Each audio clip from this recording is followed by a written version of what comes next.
দীর্ঘ বিরতির পর বড় পর্দায় জিতের প্রত্যাবর্তন ঘিরে প্রত্যাশা ছিলই। তার উপর গল্পের কেন্দ্রে বাংলার ইতিহাসের বিতর্কিত ও গুরুত্বপূর্ণ চরিত্র অনন্ত সিংহ। পথিকৃত বসুর কেউ বলে বিপ্লবী, কেউ বলে ডাকাত, সেই প্রত্যাশা কতটা পূরণ করতে পেরেছে? এক কথায় বললে ছবিটি জিতের স্টারডম এবং অনন্ত সিংহের বর্ণময় জীবন দুইয়ের উপরই ভর করে এগিয়েছে। এটি সরাসরি জীবনী চিত্র নয়, ইতিহাসের চরিত্রকে সামনে রেখে নির্মিত হয়েছে বিনোদন নির্ভর অ্যাকশন ড্রামা।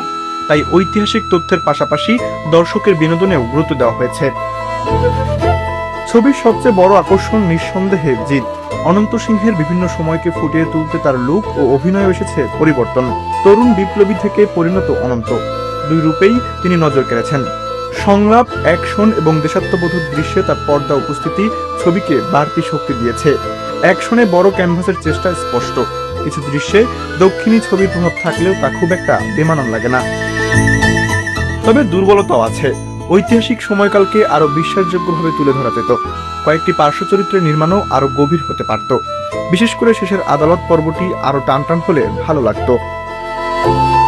টোটা রায়চৌধুরী, চন্দন সেন, কৌশিক সেন ও রাজতাপ দত্ত সহ অন্যরা অভিনয়কে সমৃদ্ধ করেছেন।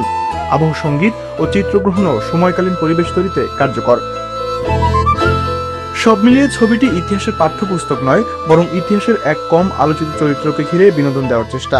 কিছু সীমাবদ্ধতা থাকলেও জিতের অভিনয়, অ্যাকশন ও দেশাত্মবোধের আবেগ ছবিটিকে ধরে রাখে। ইতিহাসের ছোঁয়ার সঙ্গে বড় পর্দার বিনোদন চাইলে ছবিটি দর্শকের খারাপ লাগার কথা নয়।